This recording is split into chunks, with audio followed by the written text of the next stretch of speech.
All right. Without further ado, Ethan, I'm gonna throw you up on the big screen. All right.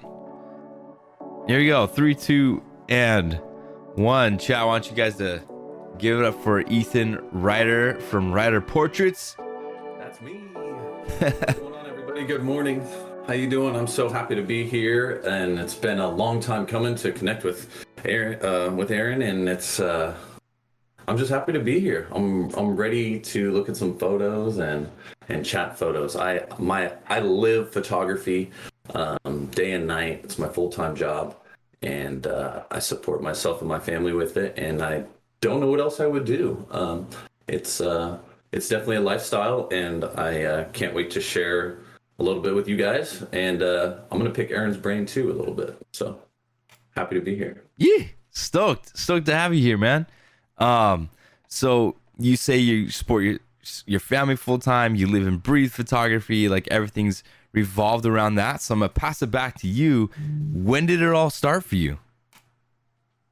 It all started freshman year of high school.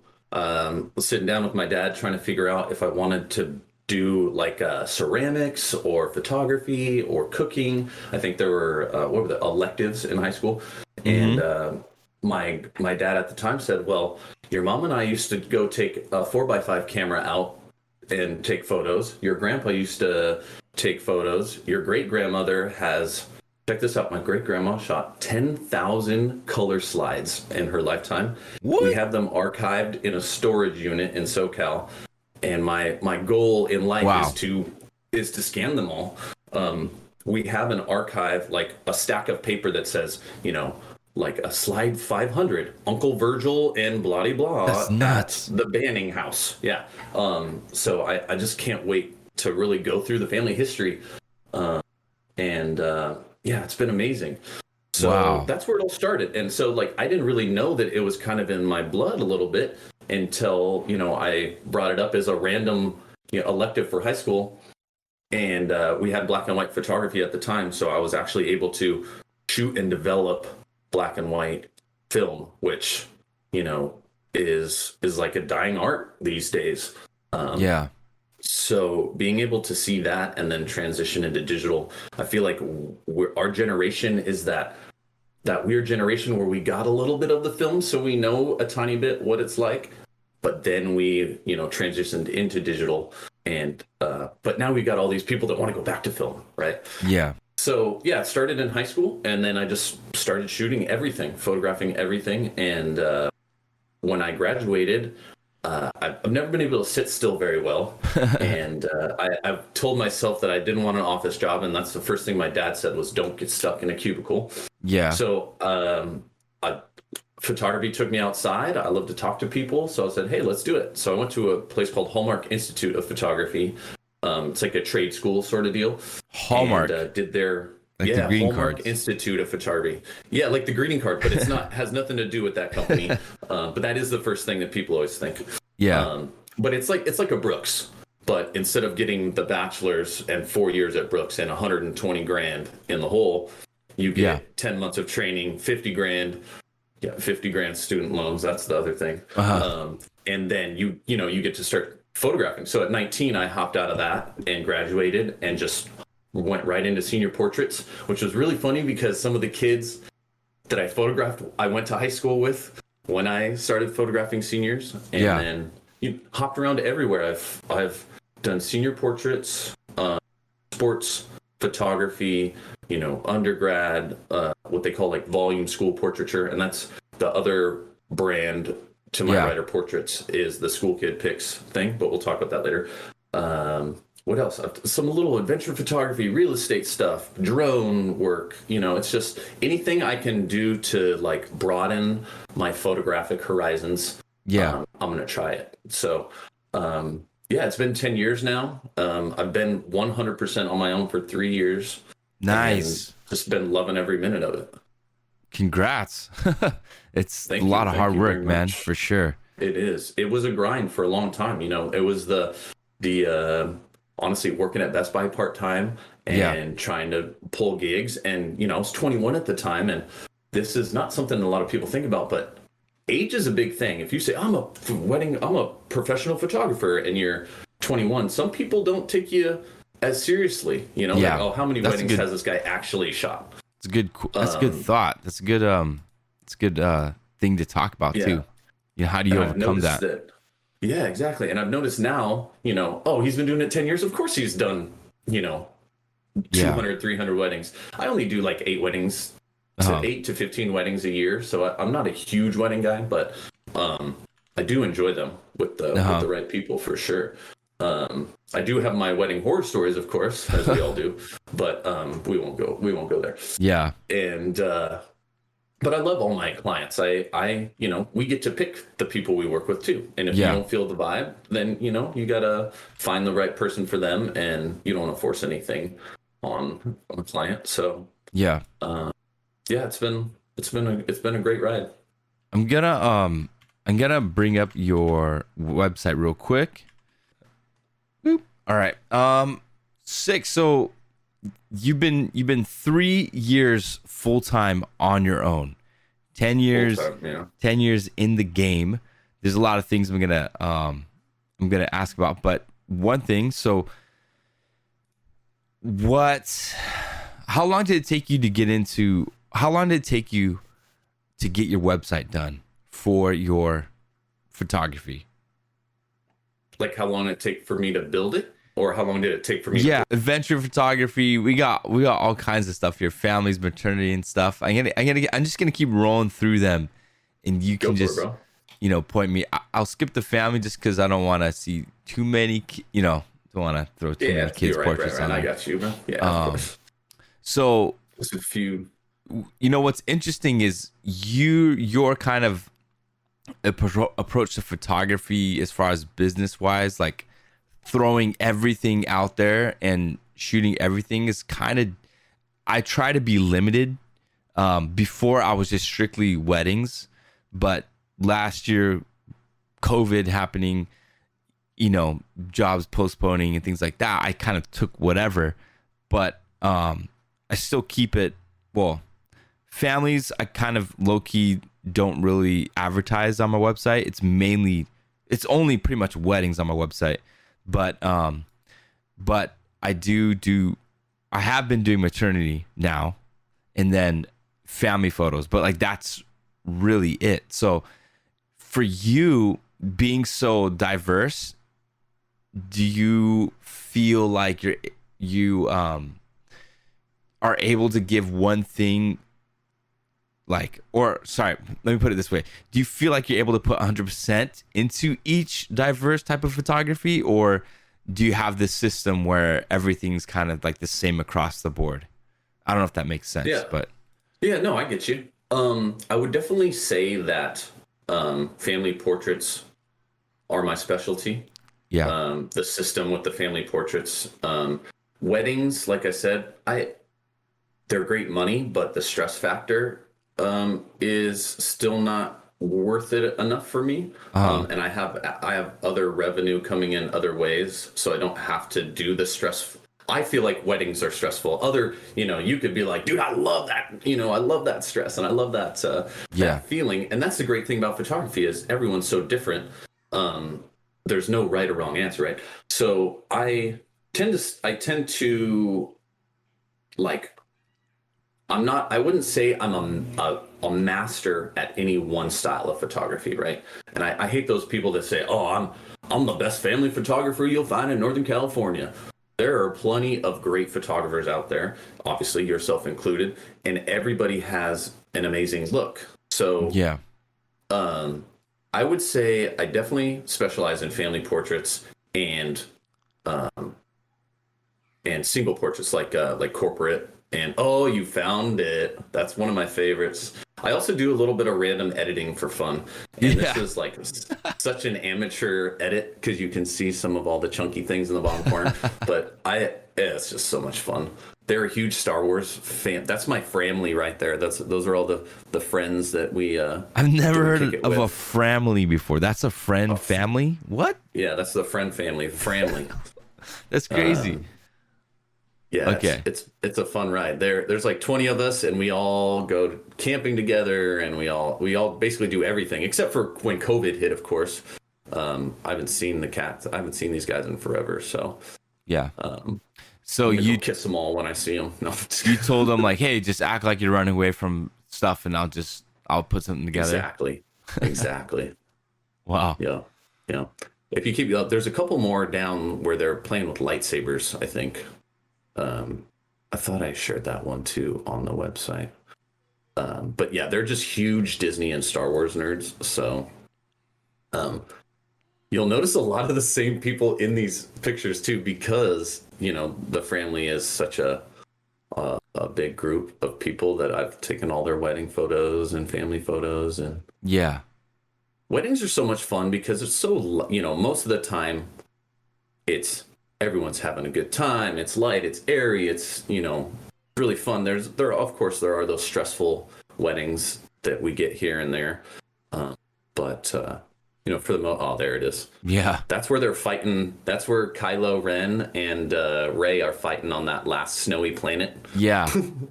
That's Nice. And yeah, man. So like weddings for are- a shot like this, you tell the bride just to look out the window, or is that in the moment? I told her to look at me. I do communicate with them quite a bit. Okay. Especially with weddings. I honestly don't photograph a lot of weddings where I don't know the people already, or they're like an acquaintance, because I don't push weddings. I just don't market weddings very. I found that Wedding Wire was a little overpriced, to be honest, and didn't get anything from them. And there are a few other things that just didn't quite work as well. Yeah. For me.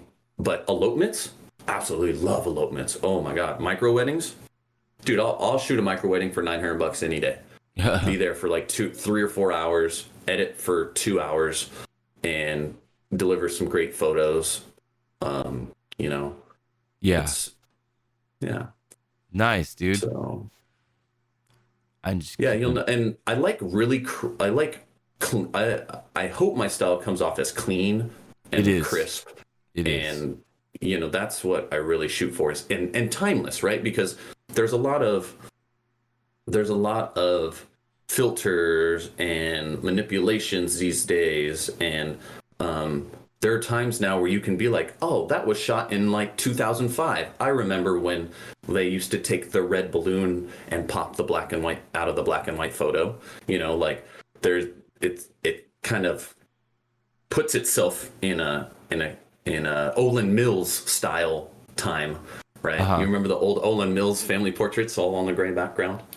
Yeah. Church, ding, and but Nice. yeah, it's been great. Like I said, I like large groups of people, but there is definitely nothing like an elopement where you just really connect with the bride and the groom. Mm-hmm. And man, I haven't seen these photos in like a year and a half, 2 years. Yeah. How often do you review and update your website? Oh man, I'm gonna go do it this afternoon. Yeah. Ooh, I like this. And I like the this other shout thing out. too, is I'm not afraid to second shoot for anybody. The way you learn, the way you find new styles, the way everything is, you go shoot for other people. Yeah. I probably, I'll head shoot anytime, of course, but to just show up to a wedding and not know you're not going to have to edit it.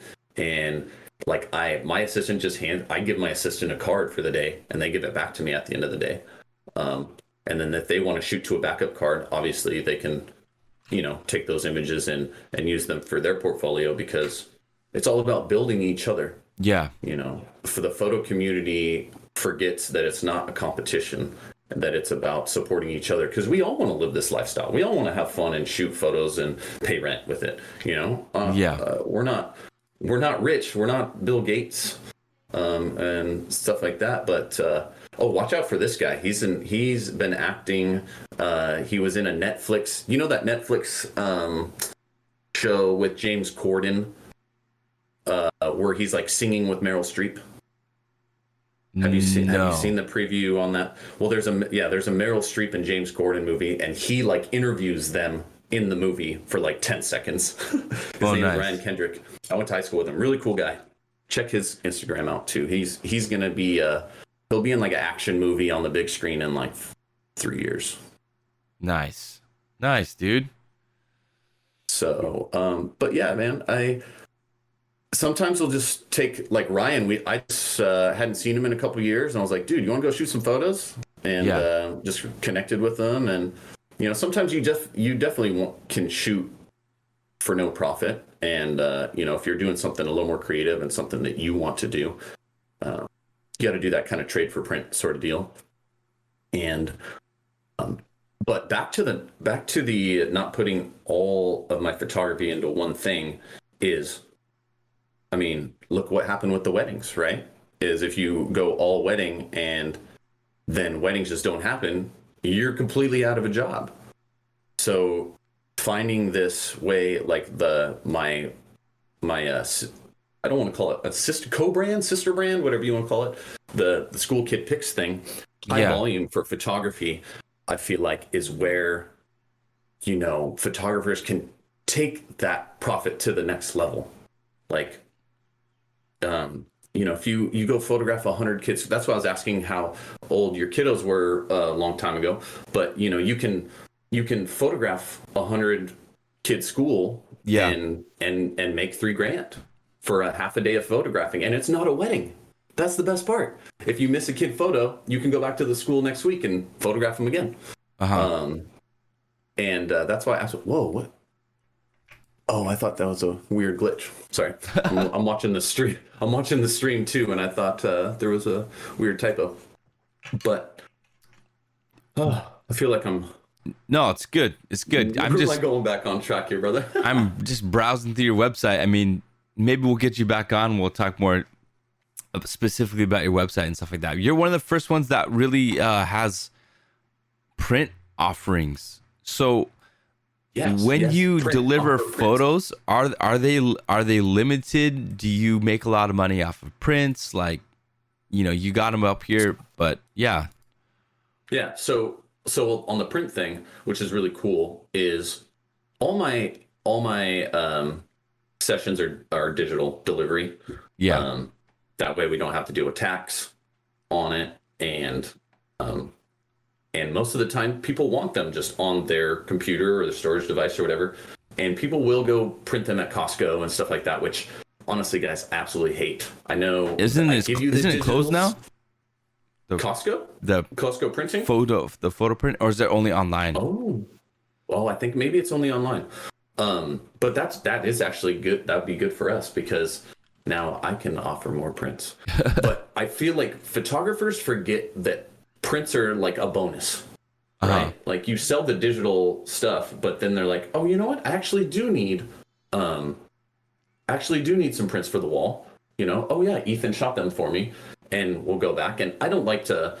At first I tried to do the low session fee, and then the add prints and add digital files on top of it stuff. But there was so much extra communication back and forth that I felt like there was wasted time with emails and stuff like that.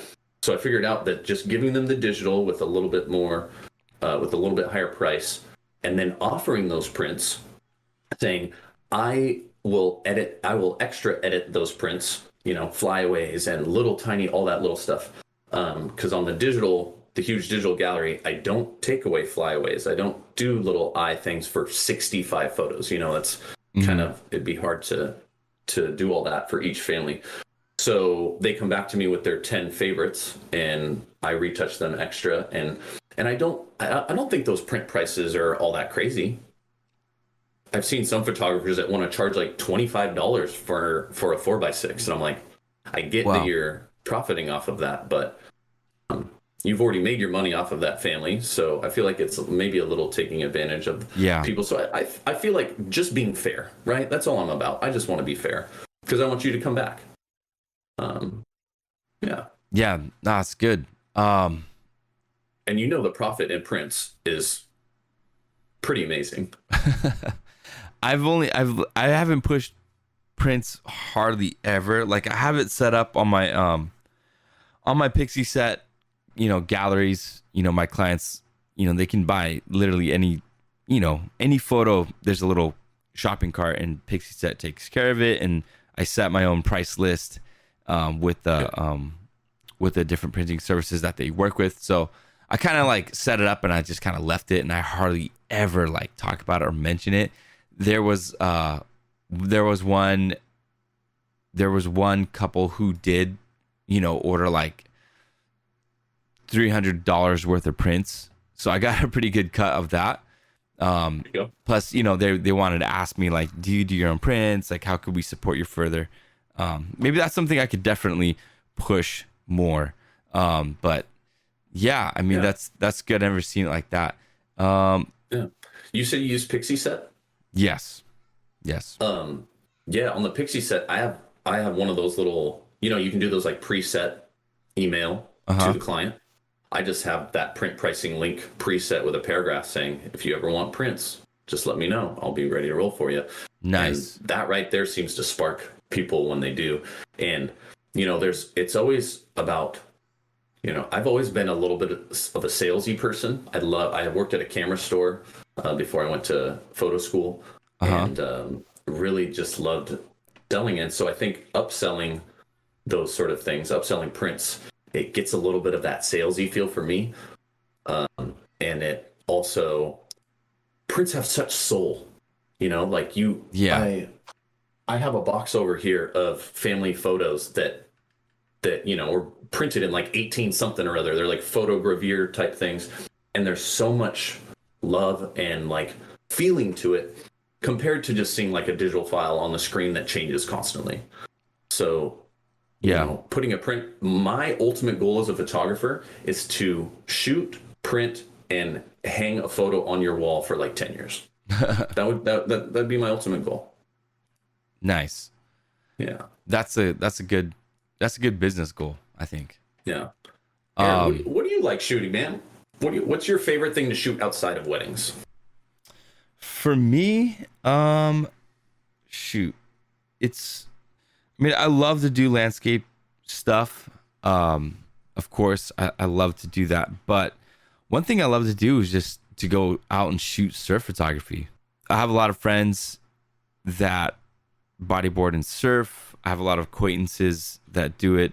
I have some friends who shoot surf photography and roll with some bodyboard pros and stuff like that, and they'll go cover them with videos and stuff like that. So I love just to like perch out on a cliff and bring my huge lens and just wait for the big sets to come in and shoot. And that was always fun. And throw on your headphones and just jam out to music while you do that. And one of these days I'm gonna get back out there and do that and try and bring you guys along on a mobile stream. But ooh, there you go. It'd be super sick. But there's just one spot I love to go. You gotta like kind of climb out on the rocks, and it's like a bay, and I shoot across the bay because the way that the wave is facing, and the way when you're on the wave, you're facing toward this point across the bay,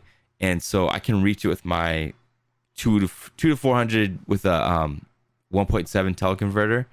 So I'm able to do that. And if I want to get real close, then I just use the DX crop on the Nikon, and it allows me to get in there. But that's what I like to do. Like, astrophotography stuff. I love doing that. Right now it's just such a new season for me because September was when I started doing photography full time. So really everything that I've been shooting lately has been weddings and maternity and stuff. And you did say a bit ago about weddings. I do love it. Like, I don't feel stressed at all. Like, I always just feel, because I meet with my clients on Zoom, and like especially if they're here, I do their engagements, and so like I've known them now for a year before I shoot their wedding, and it's like I'm at my friend's wedding and I'm just celebrating with everyone else. And that's the vibe that I love, is Everyone's there to celebrate. Everyone's there to have a good time. Everyone's there to eat great food. And the cool thing about Maui is that it's such a small community. So I'm always rubbing shoulders with the same videographers, same coordinators, same dress, dress rental place person who comes to dress the bride. And it's really like now like a work family. I get to see like, hey, bro, good to see you, man. How you been? And then, it comes to time for dinner. We all sit down and just have a good meal together. So Awesome, like, man. I have yet since 2017, I've yet to ever have a bad wedding experience. I've never had a bad wedding. If there was a bad experience, it was on me, my mistakes, things that I've learned through. But as far as guests, bride, never had a bridezilla, never had a momzilla. Yeah, I did have a maid of honor zilla, but maybe because she was, she was a little bit, but it wasn't bad. But I've been super, super grateful that, everyone that I've worked with has been super cool and stuff like that. So, but we'll see, it's there, and it's not if, but it's a matter of when, right? So We'll see. And everything's opening back up now, man. And I think this is going to be a roaring 20s sort of deal after all this. People are just like, I want to get outside and spend money. Like, seriously. And weddings, nothing has happened in so long that I have 8 weddings that have been rescheduled twice already. Wow. And so we're waiting on those to happen this year on top of all the weddings that are, have just been waiting for everything to open up to just go for it. So I think it's going to be a great year for all creatives, in fact. Yeah, I totally agree. I mean, Maui, we reopened last year in like July or August. No, maybe around like September. But I shot a big wedding in August. I shot one in December at a hotel. They just have like social distancing guidelines in place. But Maui right now, it's crazy. Like, you can't find a rental car currently on the island, and it's crazy. Like, I don't know how. I think I mentioned this. We had a big website SEO stream the other day, but I was talking about how like I'm in this Facebook group where people coming to Maui can ask people who've been here or people who live here like suggestions for like where to eat if you're vegan, or like what are the best things to do, yada yada. Are there any photographers here? And so one of my friends, always like tags me and stuff. And so finally I joined, and man, just so many posts like my vacation's coming up in the week and I still haven't found a rental car. And I'm like, dang, dude, I'm glad I'm not in your shoes. And then now it's funny, like I'm starting to see more locals posting that they're willing to rent their personal car out for like $250 a day. It's insane. But like you said, people are itching to spend. People are itching to get out, and Hawaii's, our cases have always been low, and we've always been grateful that we had that. So there's a lot of people here, and a lot of people on vacation and stuff. So, oh man. Yeah, just be that's not to, I don't want to get too far into the pandemic thing, but we're coming out of it, so I have good feelings. That's what I want to say about it. So be prepared for a busy year, my friend. Will do. So let me wait, so you said you've only, how long have you been shooting full time? September. I've always done it as a side gig. No way. Oh, wow, dude, that's amazing, bro. Obviously your work is killer. There's a reason you're doing it the way you're doing it. So yeah, man, that's awesome, brother. I'm so stoked that you're able to do your 100% full-time photography and Twitch. Yeah, it was crazy, man. Like 2012 was when I bought my first camera, and when I thought to myself, like, I want to do this full time. I want to make my own schedule. I want to work for myself. And the reason why I moved here was because right after I graduated Bible college, I got an opportunity to be youth pastor at a local Hawaiian church, which I still am. So like before my full time, I had a full time job, and then doing youth ministry full time, which, not getting paid for, but still kind of, doing full time hours. And so up until September last year, it was full-time job, full-time ministry, full-time family and kids, and then Twitch and photography on top. So September was a big change, and I always just kind of bided my time. I always wanted to just learn what I could from, Creative Live or different like YouTube things and different business suggestions and stuff like that. So I didn't want to just jump in and say, hey, I'm a photographer, hire me. I didn't have the ability to go to school, to get my degree or anything like that. It was just all kind of learning on my own. So I feel like September was just real big for me because, now I'm at this point where I have people coming to me and booking with me and planners and coordinators referring people to me and stuff. So it's been a wild ride, man. It's definitely been wild. Dude. That's awesome. I would highly recommend to drop like donuts off to all those random little like dress shops and florists, and it sounds so cheesy, but I've done it in the past and they're like, oh my God, I've meant to call you, da da da da da. And you're like, it takes people forget that nowadays with email and text and I'm gonna write that down right now. Call. Yes, just go drop random some sweet treat off to people with your card on top, and it just reminds them, oh yeah, Aaron's here for me. That's cool. When I started my school photography business, I went and visited 100 schools. I door knocked 100 schools with a brochure and business cards. Walked into the secretary's office and said, I'm a school photographer. Da da da da. Here's my information. If you guys ever need anything, give me a call. And bro, that's basically old school, vacuum man. Sales. Bro, vacuum sales. That's awesome, dude. I've had a lot of people on stream as guests and interviews, and all kinds of different people, from professionals to people just starting out to people who like just take photos on their phones. But it's really cool, and maybe we can have you on for another stream where we talk more like business stuff, because you don't hear that a lot. People walking into brick and mortars and introducing themselves. Everything now is through Instagram and social media, and that's the way to do it. Put your stuff on Instagram and your prices and blah blah blah. But here we got freaking Ethan walking into 100 schools and doing that. Like for me, like all the vendors and stuff that I work with, we all just coordinate through Instagram and email, and then I see them because most of them don't have a brick and mortar. The only one that I'm thinking of is the bridal shop. But other than that, hotels. Now I could do that. I can drop into the hotels, to the venue managers, and be like, "Yo, I'm a photographer here, blah blah blah." But, bro, that's sick, and I'm definitely gonna consider that and kind of take stock of the vendors I work with and who I can drop in and just kind of really make their day.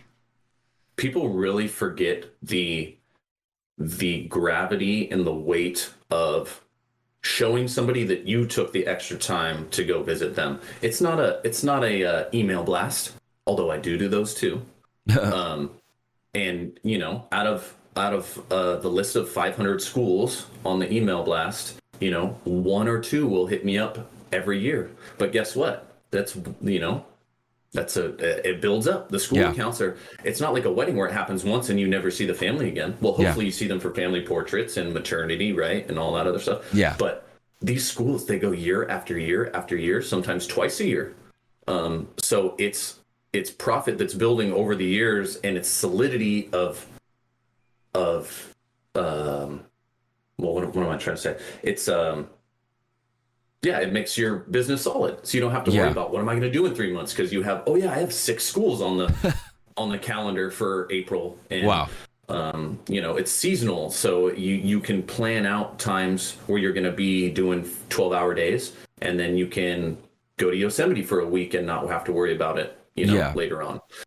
So there's a lifestyle to it that's very attractive.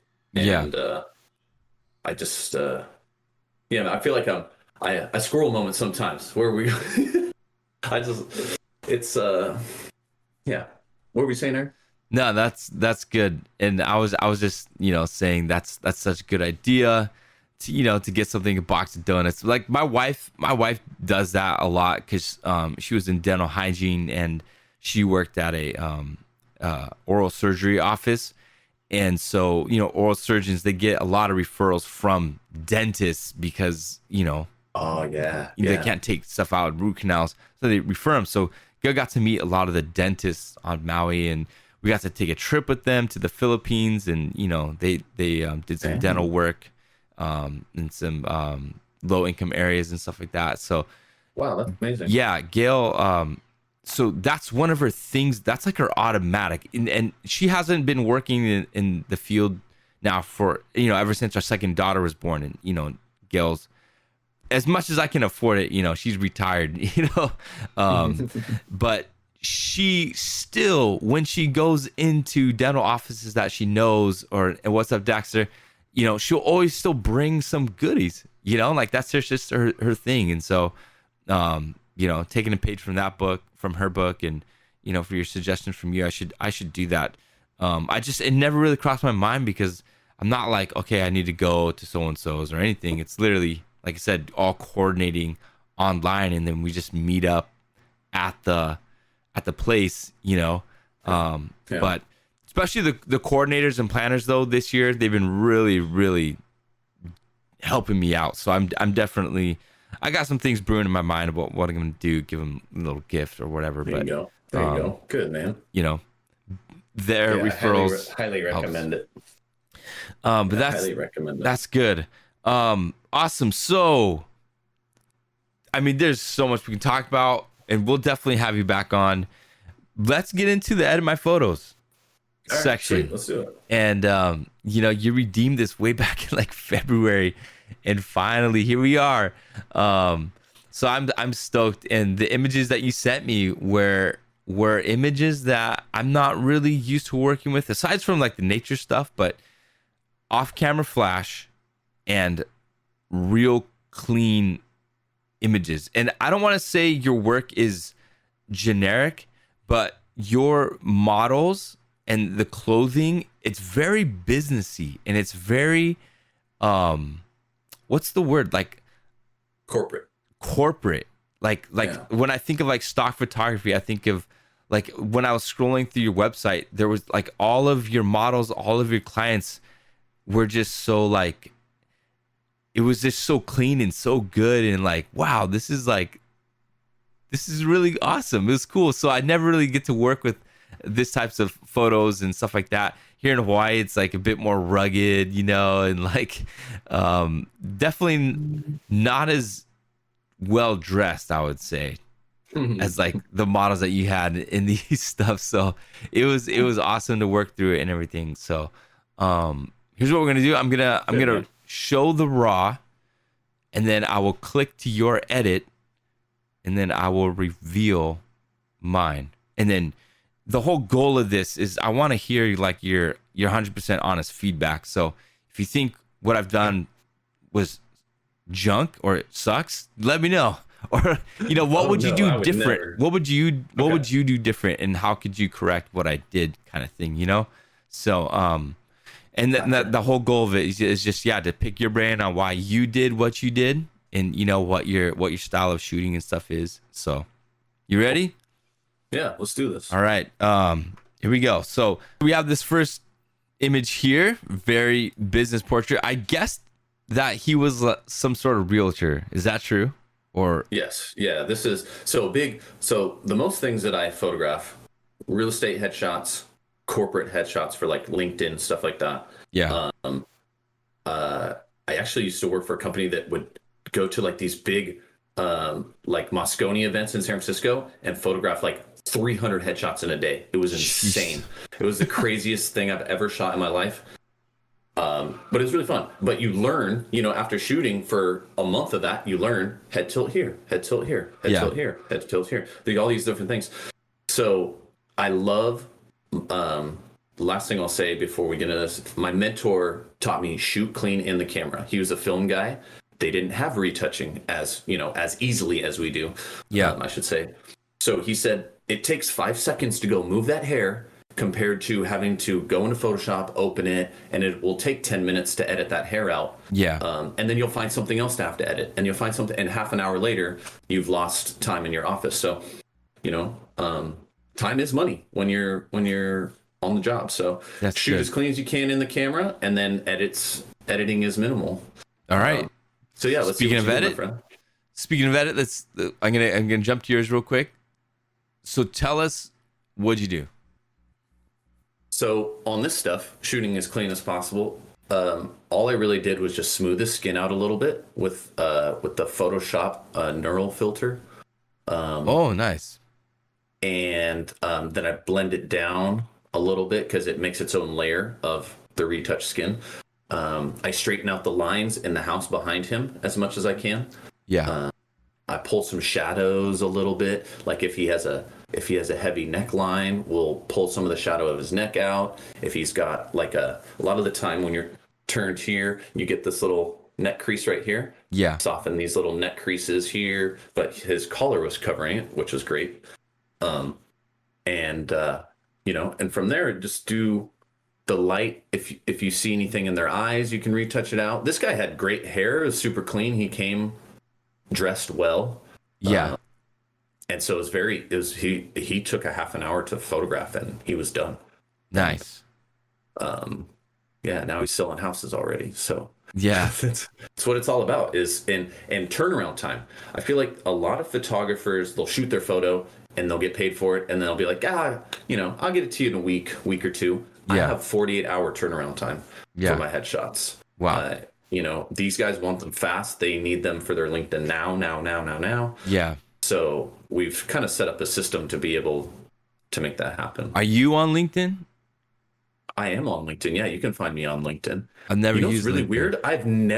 As a photographer, I've never received a job or an inquiry, nothing from LinkedIn. It's definitely a corporate based thing. Yeah, bro. For sure. There was a moment, like maybe like 10 years ago or something.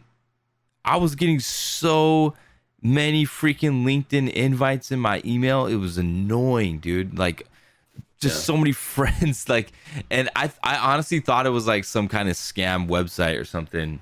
And I've yet to step foot in there. You won't find Aaron Nahara in LinkedIn, or maybe you will find Aaron Nahara, but it's not me. It's someone from Mexico or something.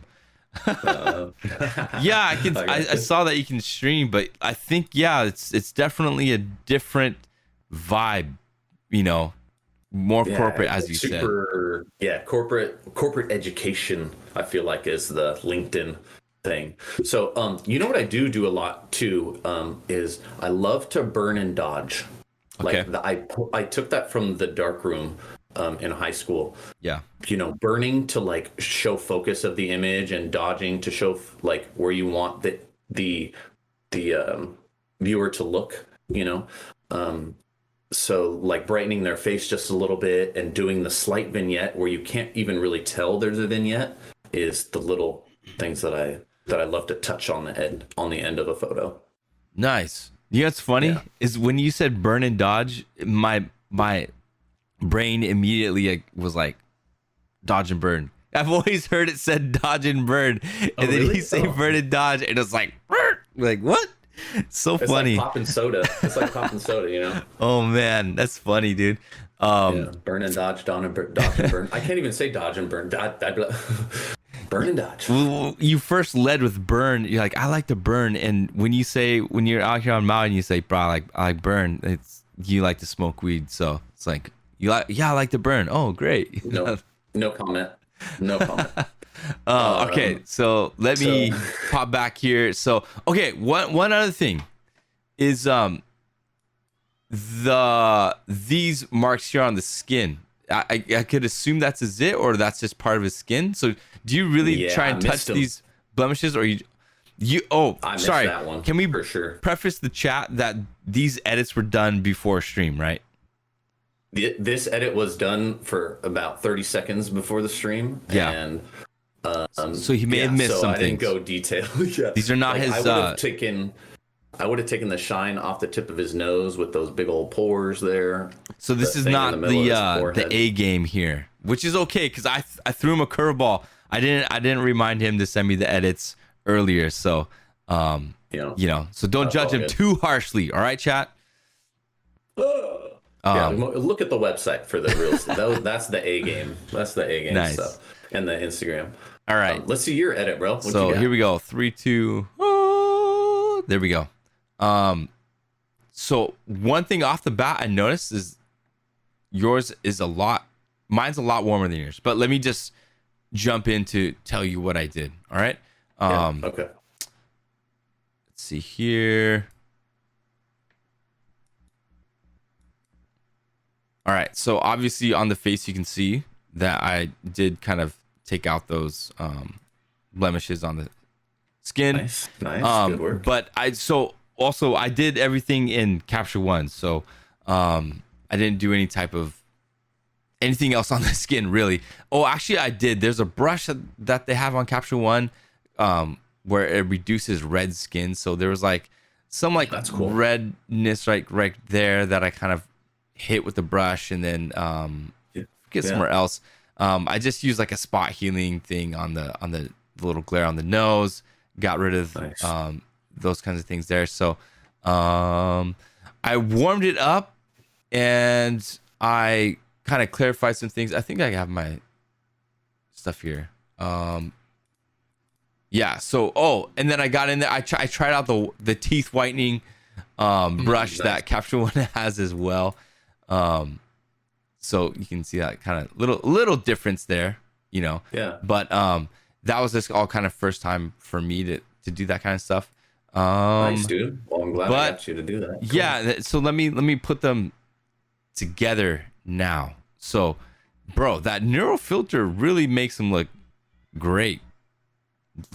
Yeah, it's a really soft, and it's like a 2-click deal in Photoshop. And then you can, like opacicize it all the way down to what you need.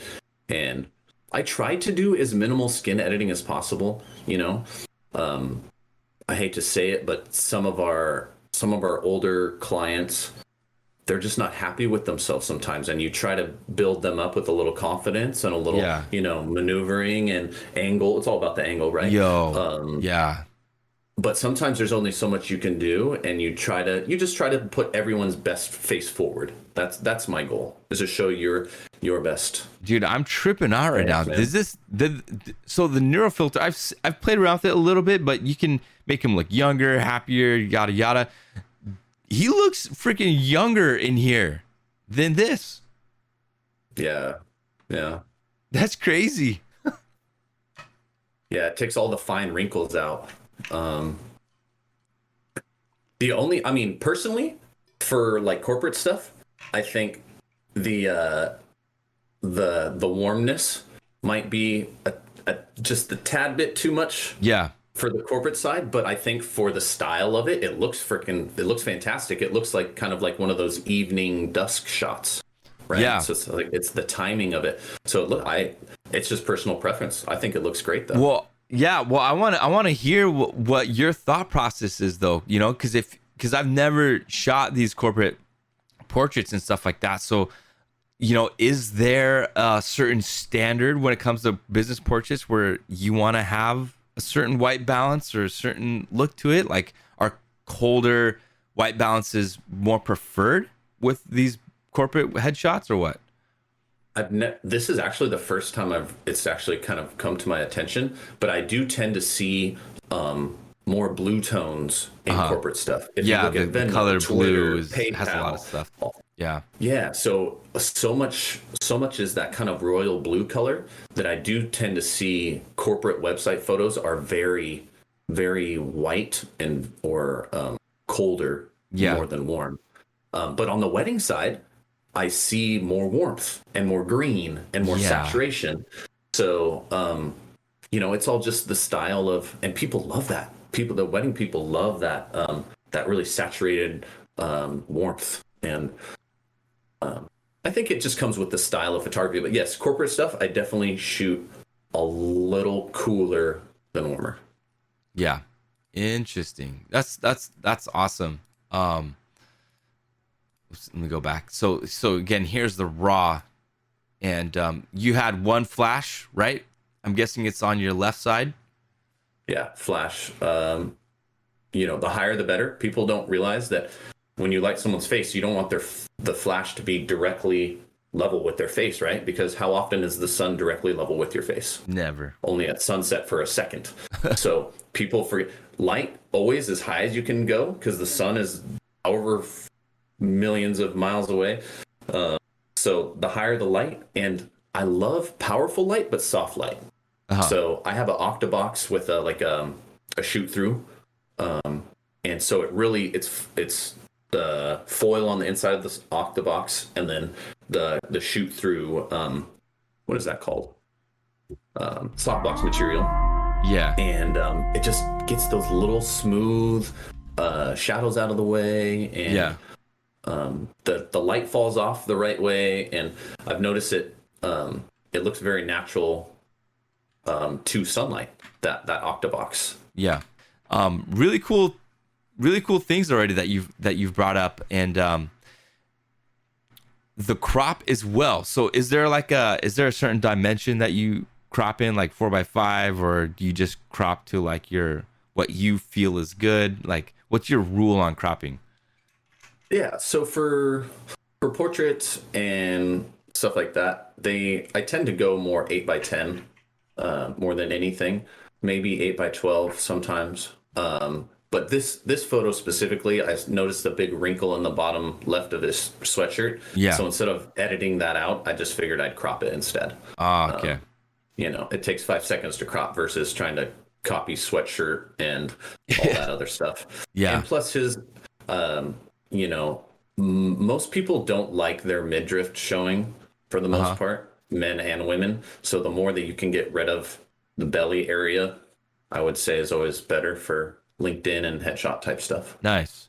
I was gonna say I really like this crop, especially if it was to be delivered, the client would be way more happier with your edit, because I feel like even when you send them, you could be like, oh, they could just crop it on their own, but I feel like this is already ready to go. This is deliverable. You know what I mean? And yeah. And a big thing that another thing too is like a lot of people don't know how to resize their photo for LinkedIn, right? So send them a full resolution, a LinkedIn resolution, and just put it in the file folder that says this one's perfect for LinkedIn. This one's perfect for this. And you can actually find that online, the actual dimension, the perfect dimensions, and resolution, the 72 DPI or whatever, that will make it so that those photos aren't compressed, or you get the best quality photo on LinkedIn instead of, so you try to upload a really big one, it compresses and it can get funky and pixelated too. So nice. There is that perfect size for online social posting.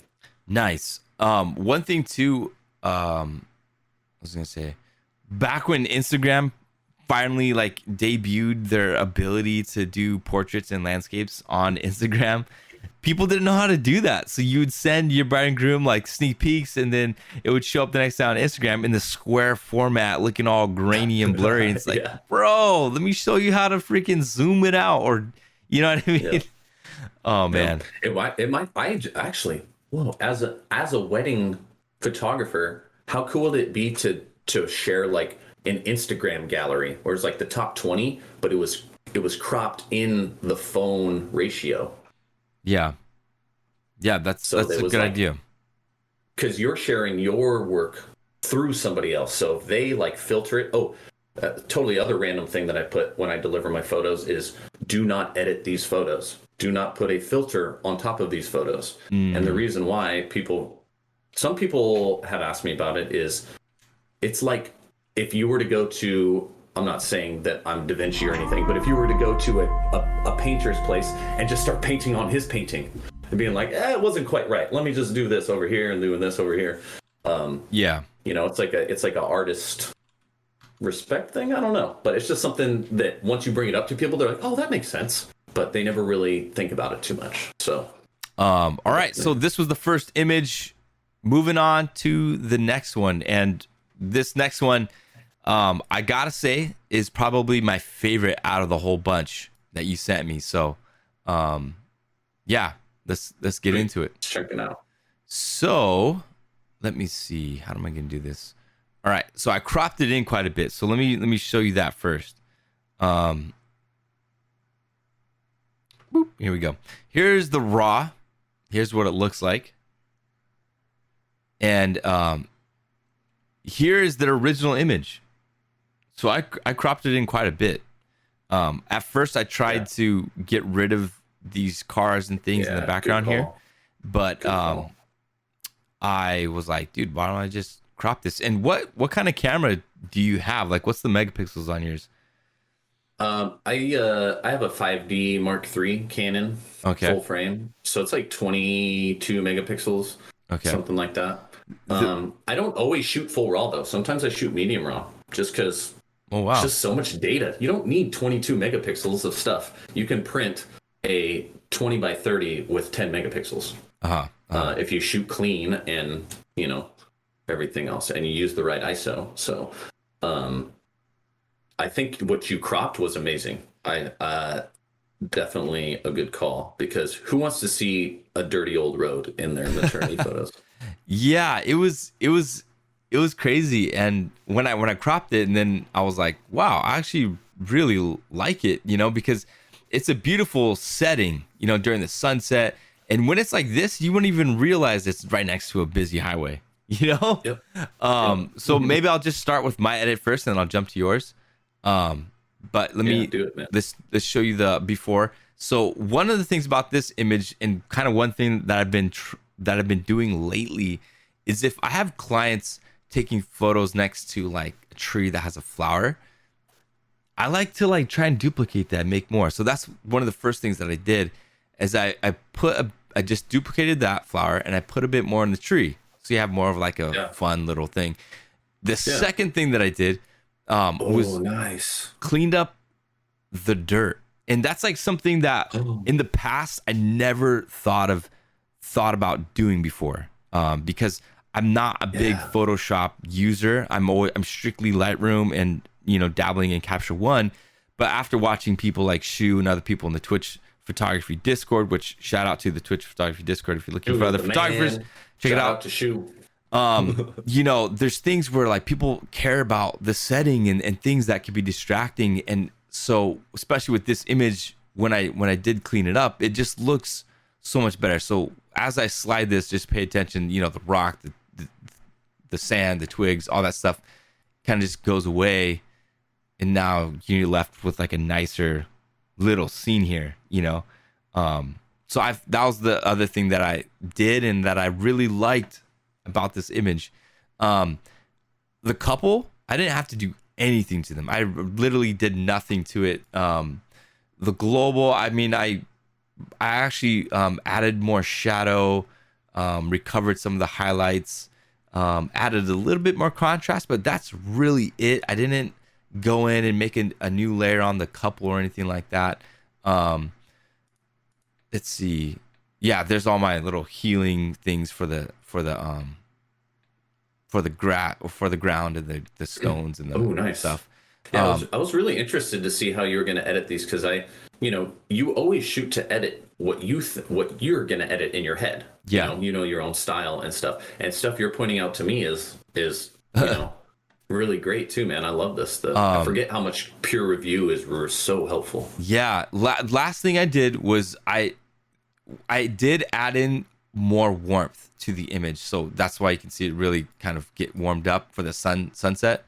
And you got this real nice glow on them too. You shot this really well. I did get in with a color dropper, and I was able to just boost her dress a little bit. You can see on the right side this color selector, so you can just take this little eyedropper, and anywhere on the screen you can add in a color that you can affect, drop the saturation or whatever. You can view the selected color range so you can see what it's gonna affect, and you can mess with how you're gonna whatever.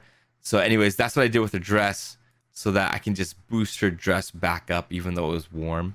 So nice, dude. That is the edit. Looks great. I don't even want to look at mine. Well, you won that round. All right, so here's yours. talk about what you did and all that good stuff. Mine was shoot as clean as you can, and just color correct a little bit. And the crop with the taking the road out was just key, bro. It's a totally different image with that. So yeah, and usually when I try, like I keep saying, I try to shoot as clean as possible. And when I upload into Lightroom, I have a preset that I run on everything. It's just the sharpen, the tiny color pop, the skin smooth, the green pop, and I have like a corporate preset and a family preset. And so, did you make your own, or did you buy them? Oh yeah, you make your own for sure. Because it's got to match to your style. So in Lightroom, you can actually, make all of your adjustments, and then on the left-hand side of the screen, there's like a save preset action. Yeah. Type in your preset, save name, and then you can just click that, and it runs the same process for all your other images. Yeah, I mean, I bought my presets back in 2014 when VSCO was still doing desktop presets, and then. Nice. Since then, I never bought, and I met Tribe Grey Wolf on Twitch, and he was nice enough to hook me up with more presets than I can ever think of or imagine doing or using. Like, I've got presets out the wazoo now, like it's insane. But nice. I've never made my own preset, and I don't know, maybe I should, but I've just been super content with using the ones that I have. But maybe I'll get there. Yeah. Maybe I'll get there to make my own. Hey, if you have it and it works, use it. I'm starting to figure out that there were times that I wanted to take on a job, but I knew I could do it at like 75%. Yeah. I had the potential to do it at 90, but then if I just told them, hey, my other buddy does it really, really well. He is the wine bottle photographer of, the century or whatever. Then other photographers are more willing to share with their work, because the bottle photographer guy is not a family portrait guy, so he sends me stuff. Yeah. I know I keep reiterating the community factor, but it is a big deal. Yeah. And man, you won on this edit, brother. Absolutely. Send it to me and I'll send it to the client.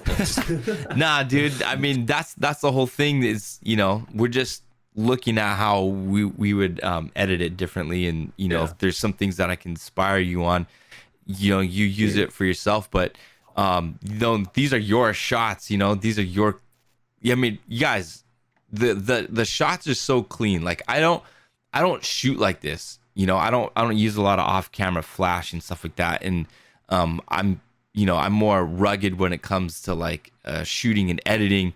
In fact, there's this maternity set that I'm going through right now where there's people in the chat like, wow, I would never underexpose images like that. And in a way, it feels a little abrasive, I don't want to say offended, but they have their right to their opinion and stuff like that. And when you put your work out there, it's subject to critique and whatever. And there's truth in it.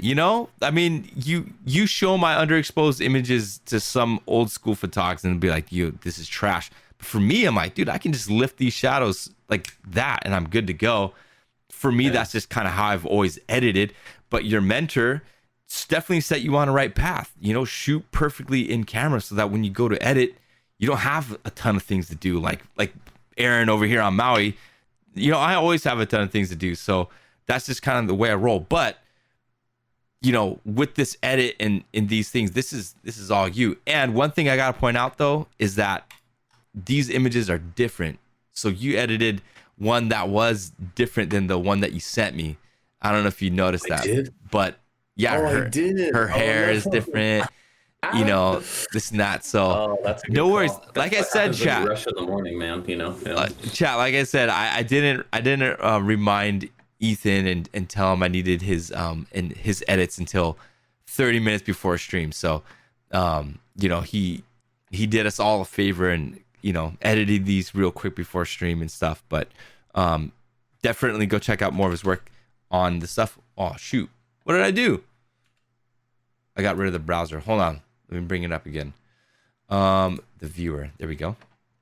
Sorry, Izuan, the color wheel looks more controlled. If you want to retouch, people use Photoshop, but this helps with that. That's awesome. Yeah, exactly, Izuan. And I've always been a big Lightroom user, and I always had a computer where I couldn't open Photoshop and Lightroom at the same time, and it was just too much work. So I just stuck with Lightroom. So Capture One, I've been dabbling with, for more than 6 months now, but I have it set up. You can set it up, the tools on the left or the right or on the, whatever. And then the browser you can put wherever, but I have it set up so it's like kind of like Lightroom, but you have tool tabs, you can edit, you can change it all around. But the big thing about Capture One is that you have these layer tabs or these layers options like Photoshop. So I can organize it like that. I can copy layers, unlike Lightroom, where you're only working with just brushes, right? And you can't really copy brushes and, invert them and all that stuff. So Capture One, you can invert layers and stuff. So definitely a different learning curve, but, they have a free trial. Check it out. Yeah. Anyways. I haven't messed with Capture One, and it looks really cool. And you stick with your tools, right? If your tools work for you, then that's the one that you go with. There's no right answer with people are like, oh, Capture One sucks and you're only a Photoshop guy, or vice versa. It's like, nah, bro, if it works for you, then that's the tool. And I just noticed too the difference in the focal lengths here, 87, 95. So what's your go-to lens when you shoot stuff like this? Is it the 70-200 Canon or 70-2 all the way? I actually have the Sigma version, the 70-200 Sigma, which is like $700 cheaper, and it has been rock solid. I highly recommend it. Sigma is killing it in the lens game. It's built like a brick. It's just like the Canon. It actually it's black, so it matches my camera. I think it's kind of cooler that way. Yeah. Because I feel like, it's kind of the ego. I don't want to say the ego thing, but like people are like, oh, I have my big white lens. It's like, all right, bro, I get it. Especially the dads that are standing on the side of the sideline with a better camera than you. And you're like, dude, come on, man. Wow, Sigma is better than Canon lens. Helldog putting some bold claims. What do you think about that? I don't know about better, but I definitely, the autofocus is a little slower. Yeah. But besides that, I mean, the sharpness is there. Sigma, you definitely get more. I feel like they're more lemons. There's more potential to get a lemon. Canon's quality control is insane. Yeah. But I guess that can really happen anywhere. I've never had a bad experience with a Craigslist lens buy. You just got to know what you're looking for. Yeah. Things like that. But lenses hold their value so much too that 4-year-old lens is only $50 cheaper than it was when you first bought it. So you might as well spend the extra $50 to not have to deal with the anxiety of if it's broken or not. Like, why'd you sell it, man? Yeah, I love it. All right, Tony's jumping in the conversation. Canon's L's are pretty superior. Nice. I mean, I don't even mess with Canon. I'm good with my Nikon. Dude, I used to be a Nikon guy, and I love it. And again, if the tool works for you, that's it. My first digital was a D50, one of Nikon's like best digitals ever. Man, I loved that thing. And then I had a D300. Nice. And that thing was killer too. And then I switched over, but nice. That's only because my old mentor was like, "Hey, you work for a Canon studio now. Get that crap out of here." And I'm like, "Hey, it's understandable." And I grew up on an FM10 as well too. That was my very first camera. Wow, nice. But I love Nikon, man. I'm all cameras, man. Who cares? Yeah. My second shooter uses the Canon 1DX. It's a freaking beast of an action camera. Now he's kind of regretting it because it's so big. He'd rather go with a mirrorless, especially since I showed him the mirrorless ones that I've got. Dude, I freaking love my Nikon mirrorless. Yeah, dude. Compared to my D4S, I mean, the only thing I miss about the D4S is the sensor quality, the ISO, the low noise. Even though this camera was a flagship back in 2015, the Z5 that I have is the entry level full frame, so it doesn't have the backside illuminated sensor like the D4S and stuff like that. So that's the Z6 and the Z7. The Z5 still holds its own pretty well, but yeah, I'm trying to save up for Nikon's flagship mirrorless camera this year, which is expected to be around like 6-7K. But I want to go big, bro. You know, I want to invest big and go big, or maybe I'll just buy two Z7 IIs or something. I don't know. Go big or go home, and always carry a backup. Yeah, and what's awesome, dude, that's what I'm saying. If I saved up for the one Z9, which is like 6K, I could buy two Nikon Z7 IIs, you know, within that price, and probably pick up a lens. But we'll see. We'll see. It is nice to have a flagship. Then you can just ride that out for like a decade, and you know, top of the line. Though, right? But the only thing I'm kind of concerned is just the form factor of it. The Z9 looks a little bit more chunkier because it is like a flagship sports camera, which I'm not a sports. I'm a wedding guy, right? So, we'll see. We'll see. But anyways, getting back.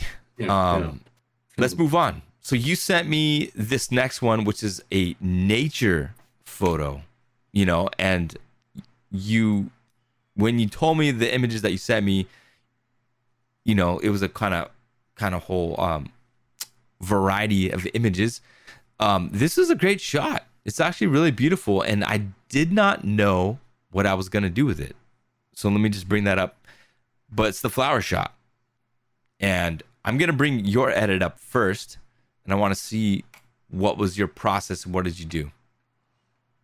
So we got the raw on the left, and we got Ethan's on the right. So, oh my God, this is a different image again? What the heck? What the heck? So, anyway, this is pre-coffee apparently. What I really wanted to pop was the color separation. I cropped it. Sorry, I cropped it. Oh, you cropped it. Oh, okay. So, yeah, I wanted to show the red, and I really want to show the red and the contrast, right? It's like the red and green contrast so much, and the yellow was so close to the red in the raw image that I wanted to pop it out a little bit more. So again, just pop saturation, a little bit of sharpening, clean shot, focus is there, and then popping the green a little bit and darkening the green a little bit so that your eye goes more toward the camera. This is a rare shot for me because I barely ever like shoot bullseye, but it felt right in this image. What is that phrase? Shoot bullseye. Oh, like dead center. Oh, you put your subject dead center in the middle of the frame. Okay. You know, because compositionally, I love the rule of thirds. Everything is rule of thirds. Their eye level is in the top 2/3. Your shoulder, the bottom half. You know, when you're shooting landscape, you have your subject cheated to 1/3 or the other third of the frame. Just for whatever reason, psychologically, humans love that. That feel instead of it being just right smack dab in the middle. Nice. I had no idea it was that sharp onto the super sharp there.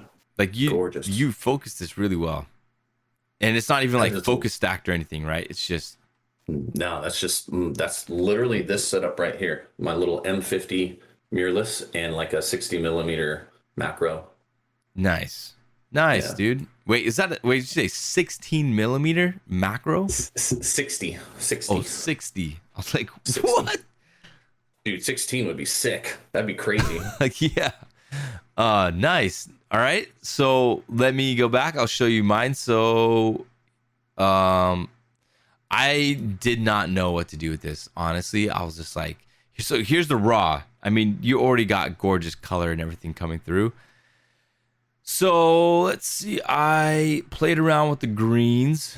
I darkened them a bit. And I kind of changed the hue from like a orange yellow to like more of a green blue. There you go. On the flower itself, I played around with all kinds of different freaking combinations, changing the reds to some kind of pink, lessening the yellows, this and that. But I literally went back to pretty much almost the same color. I just enhanced the yellow and the orange a little bit because I felt like, why mess with nature's art? You know what I mean? Like it's just beautiful already. So that's what I did. The only big thing is the crop. And so the way that this was cropped, or the way that this was shot, the original, the leaves were cut off at the top. So I kind of like to make things kind of symmetrical with the crops and stuff. So like there, I kind of cropped the bottom part.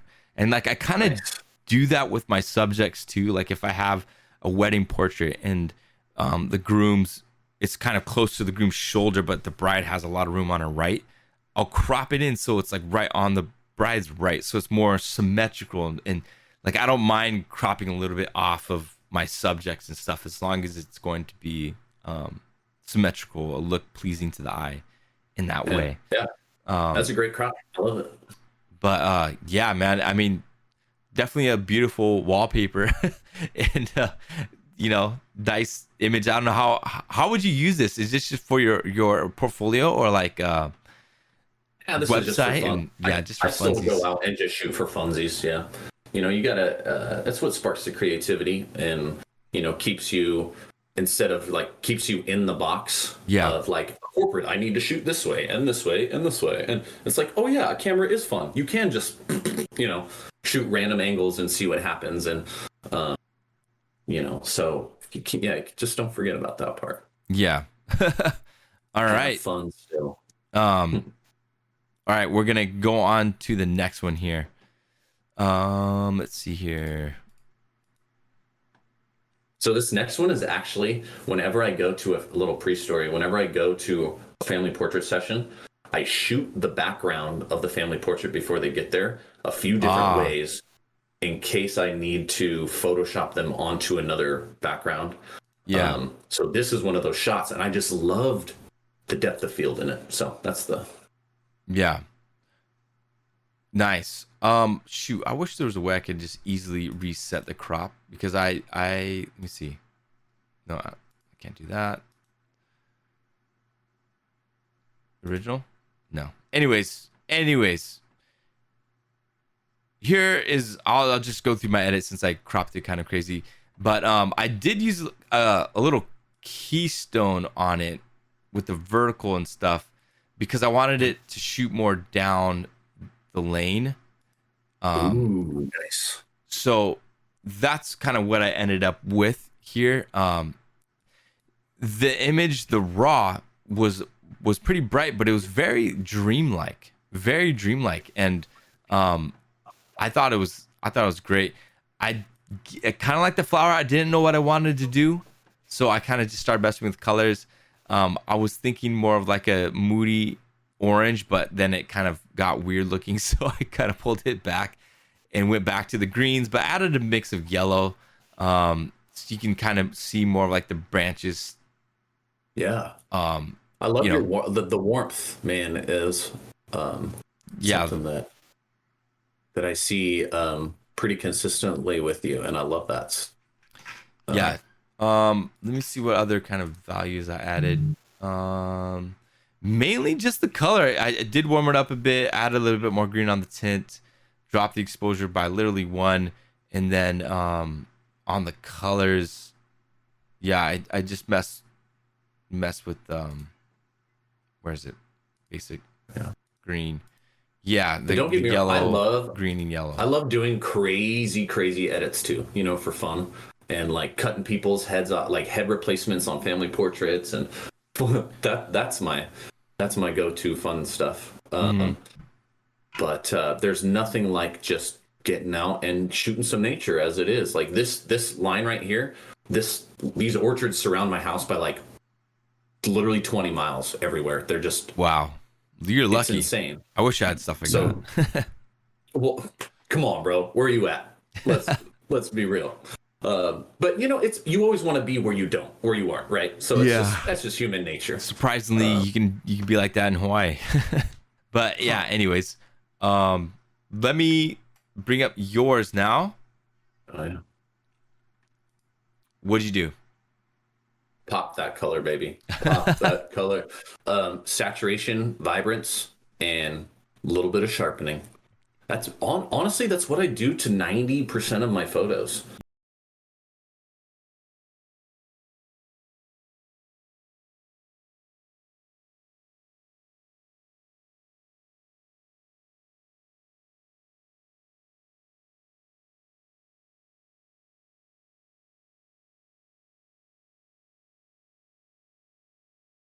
like so unnatural, but it looks kind of like fantasy, sort of.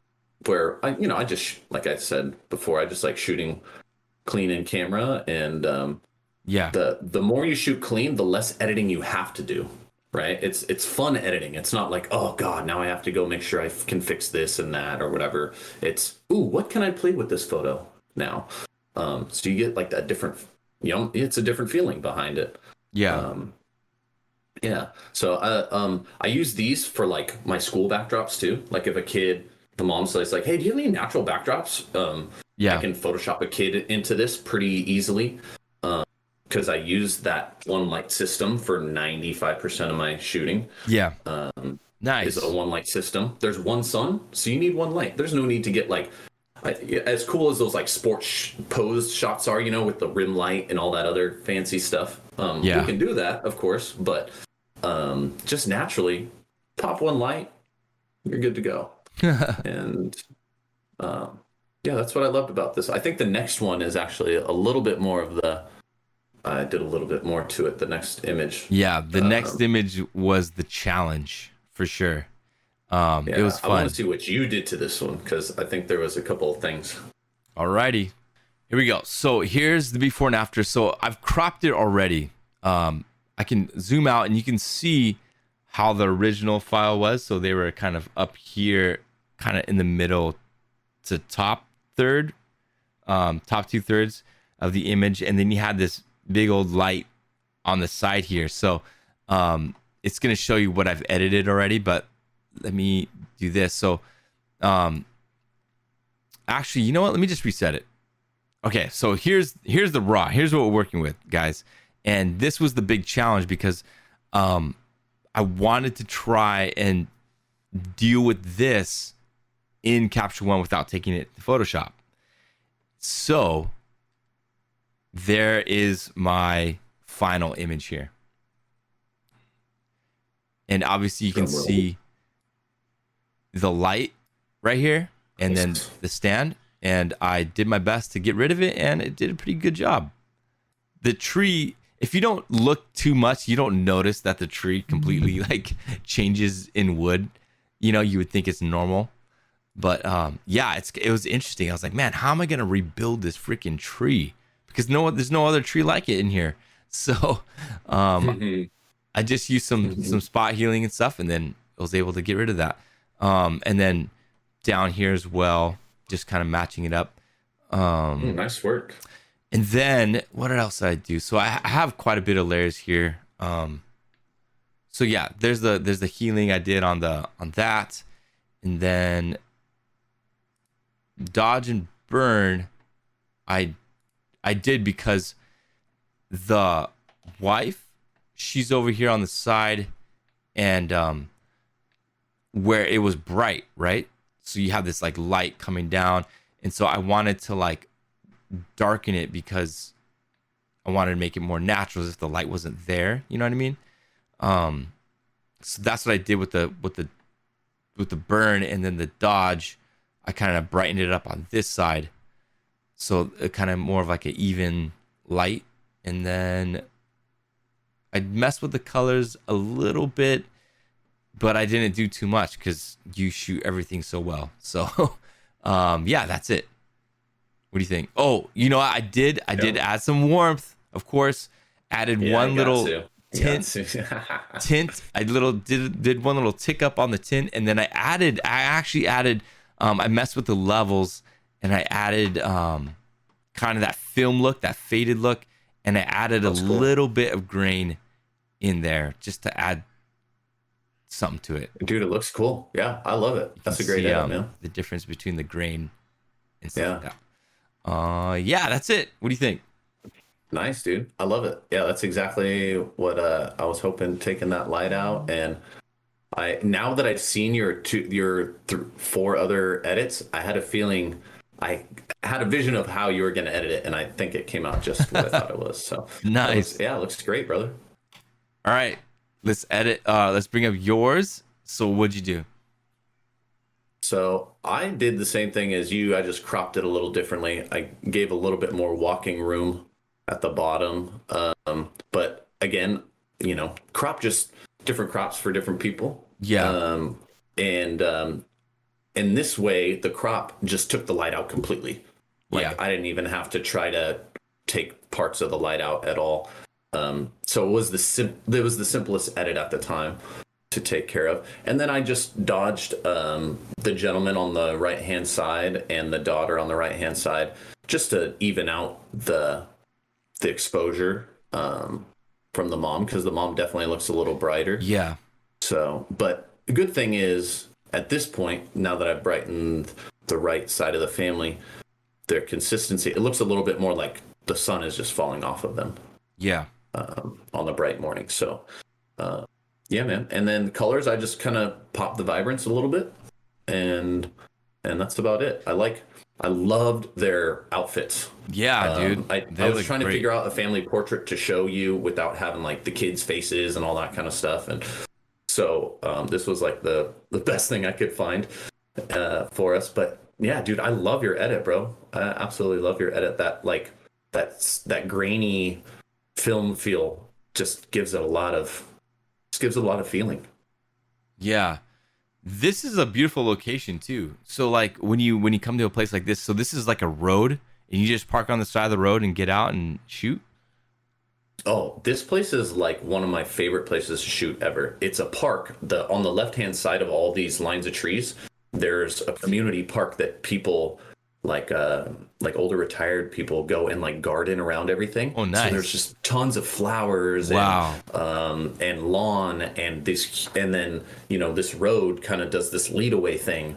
And so you can go to one spot and have like 3 different backgrounds as options for the family.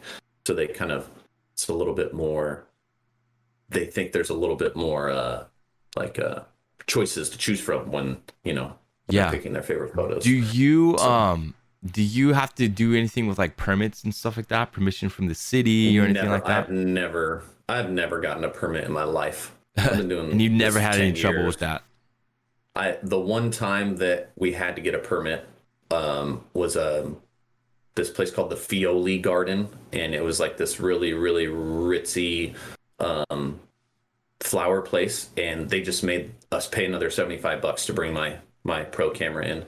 But besides that, yeah, I've never, like, people are like, you can't shoot here. And I'm like, I'm going to be done in like 15 minutes. And this is a family right here. Do you really want to interrupt the family portrait? People have done that to you?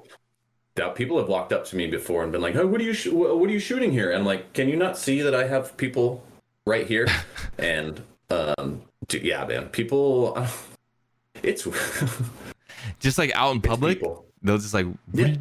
This at a park. I'm photographing at a park. I've had people, like, I've been sitting there with my camera in my hand with the light, and someone will come up and say, you shooting photos today? It's like, no, I just like to sit around the kids' playground with my camera like a weirdo. No. Yeah. No, yeah, of course I'm shooting photos today. Come on, guys. Like, and I always wear like a shirt that says, writer portraits or photographer, something that shows like there's a professional brand to it. Yeah. Just because parents do get a little weird about, a photographer, especially a male photographer for whatever reason. Yeah. So, you gotta kind of tread around that social line of things.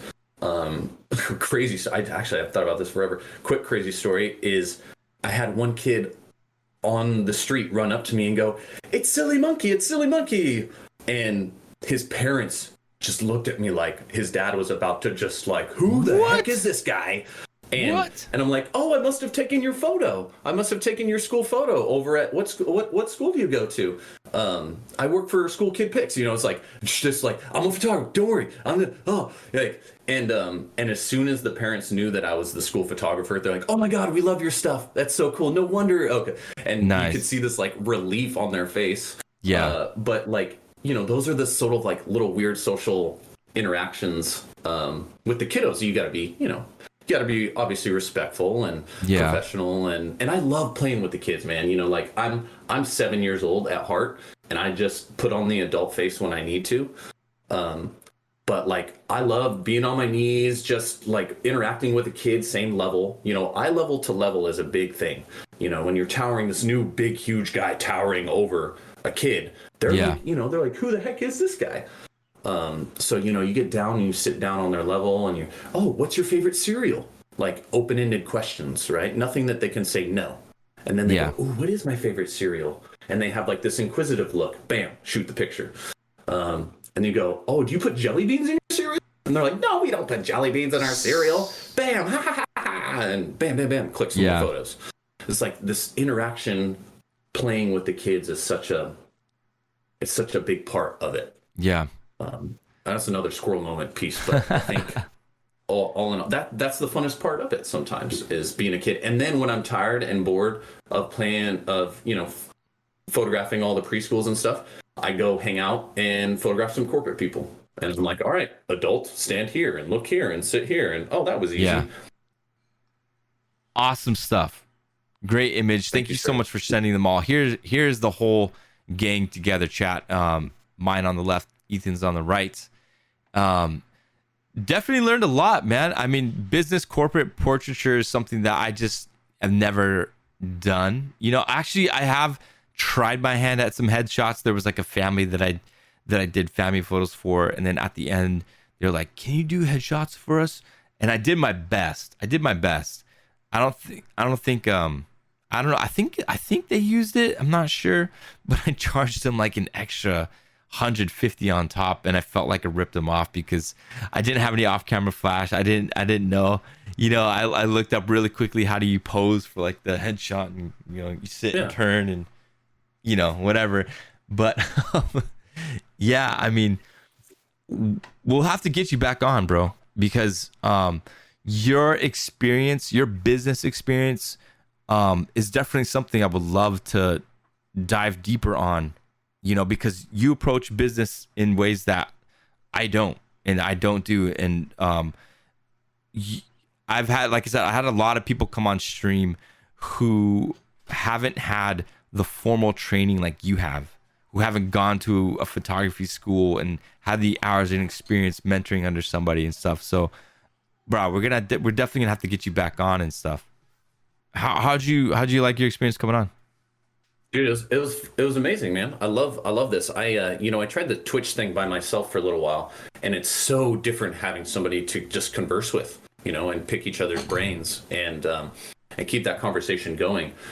You know, sometimes you'll be sitting there editing and you want to keep the stream going, and you end up just like, you know, like not being able to find something to really connect with and passionate about at that moment. So, and of course, learning the way you edit things and how other people look at your photos. This is the first time I've ever had someone else fully edit my photos. And it was inside, it was a little weird. I'm like, oh, why would you do that one? And I started looking at them and I'm like, dude, these are really good. I'm not just saying that. They're like, I really love I'm going to try to mess with that little warmth sometimes a little bit more. And and paying attention to the ground is a huge thing. That you brought up, little things like that, man. And you know, if you learn one or two things from these sort of things, from this like 2-hour-long sitting here, that's what it's all about. Yeah, it is. So yeah, I totally loved it. And I'll be on anytime, man. Give me a call. and love to pick your brain as well. Sounds good, man. What time is it for you? Are you headed into lunch? It's 11:30 for me right now, so I gotta go water all my veggies outside and your gotta get ready for shoots. Your plants. Yeah. Just kidding. No, actually. So right now I have sunflowers, beets, lettuce, mini pumpkins, squash, and plants. Nice. So, yes, mini wheats. Go have some mini wheats for me, dude. Yeah, sounds good. I'm gonna throw you up on the full screen here, and you can say goodbyes to everyone in chat. Show some love to Ethan, guys. Hey, thanks everybody for tuning in and watching us today. Anybody can feel free, if you're a photographer or not a photographer, feel free to reach out to me at my email, writerphoto@gmail.com. It's my last name, photo@gmail.com. Pick my brain. I love giving information to other photographers and just sharing the community of photography. Make sure to check out that photography Discord group too that Aaron always talks about. It's been great to be here and I appreciate it. And yeah, I'll see you guys next time. It's Yeah. been awesome. Thank you, Aaron. You All right. are the man. We'll see you later, Ethan. All right, brother. See you later. All right, guys. How was that? I hope you enjoyed today's stream and time with Ethan. Finally, like, man, it was a lot of effort, but we made it. We arrived.